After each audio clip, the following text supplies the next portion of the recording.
Halo sahabat militer, kembali bersama Mesin Perang Channel. Untuk menguji kemampuan peralatan elektronik pada pesawat tempur F-16 dan F-18, Lockheed Martin merancang replika sistem pertahanan udara jarak pendek milik Rusia. Dengan pengujian ini, alat elektronik pada pesawat tempur dapat berfungsi mengidentifikasi dan mengklarifikasikan objek yang menyerupai ancaman di dunia nyata. Replika sistem pertahanan udara jarak pendek milik Rusia yang dikembangkan Lockheed Martin ini bernama Petr Pantsir S1, di mana secara desain Sishanut ini mirip dengan Pantsir S1 milik Rusia.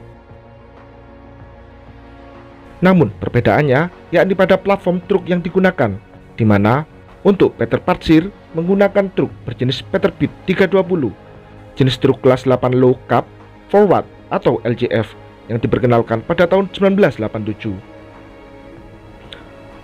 Sementara untuk Pantsir S1 menggunakan truk Kamaz 6560 8x8.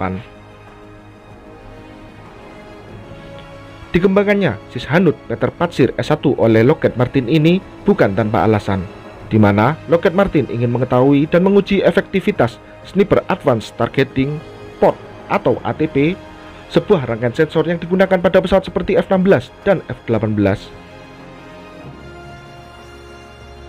Peralatan ini dirancang untuk mengidentifikasi dan mengklarifikasikan objek yang menyerupai ancaman di dunia nyata.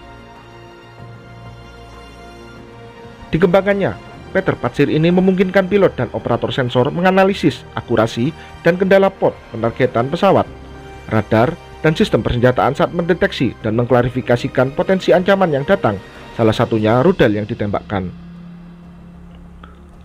Sehingga metode ini memberikan data tentang efektivitas pod pentargetan elektrooptik, rudal berpemandu radar, dan perangkat perang elektronik dalam mengidentifikasi dan menyerang target. Pengembangan Petr Pantsir oleh Lockheed Martin ini bermula pada tahun 2020, di mana Pantsir S1 milik Rusia yang dipasok Arab Saudi yang digunakan oleh pasukan tentara nasional Libya, pimpinan Jenderal Khalifa Haftar, berhasil direbut. Selanjutnya, trofi perang tersebut diserahkan ke Amerika Serikat yang kemudian diterbangkan dengan menggunakan pesawat C-17 Globemaster. Meski belum diketahui Pantsir S1 jenis apa atau varian apa yang berhasil dibawa pulang oleh Amerika Serikat, namun yang jelas setelah berada di Amerika Serikat, Pantsir tersebut dibongkar untuk dipelajari, hingga akhirnya terciptalah Petr Pantsir yang dikembangkan oleh Lockheed Martin. Pengembangan Pantsir S dimulai pada tahun 1990-an, direncanakan sebagai penerus sistem pertahanan udara Tungska M1. Sebuah prototipe selesai pada tahun 1994 dan dipamerkan pada tahun 1995. Kemudian, program ini segera mengalami kesulitan yang mengakibatkan penghentian pendanaan.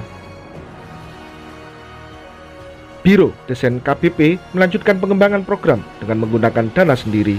Baik sistem turret maupun radar didesain ulang dan semua peralatan Tungska yang lama dilepas. Setelah sukses dengan berbagai varian, Rusia meluncurkan varian Pantsir S1 yang baru ditingkatkan dan pertama kali diluncurkan pada Februari 2019 sebagai beberapa model yang direncanakan. Pantsir S1 memiliki radar pencarian L-band yang ditingkatkan dengan kemampuan untuk melacak hingga 40 target sekaligus dan radar pengontrol tembakan EHF multifungsi baru yang dapat menyerang 4 target secara bersamaan. Yang keduanya dilengkapi dengan susunan antena bertahap. Sistem ini menggunakan rudal permukaan ke udara 57E 6ME baru dengan dapat terbang mencapai ketinggian 18 km dari versi sebelumnya yang hanya 15 km. Jangkauan tembakan juga ditingkatkan dari 20 hingga 30 km dan kecepatan tembakan juga naik dari 4.700 km per jam menjadi 6.100 km per jam. Kemudian, Pantsir S1M memiliki hulu ledak fragmentasi 25 kg dibandingkan dengan hulu ledak 20 kg dari rudal standar 57E6E. Selain rudal hanutnya, Pantsir S1 juga dibekali rudal meriam otomatis bertipe 2A38M kaliber 30 mm yang dengan berbagai jenis peluru yang dapat digunakan, dua meriam otomatis ini dapat menembakkan 2.500 butir peluru per menit dengan maksimal jangkauan 4 km, sehingga dapat melindungi Pantsir S1M ini dari serangan yang mengarah.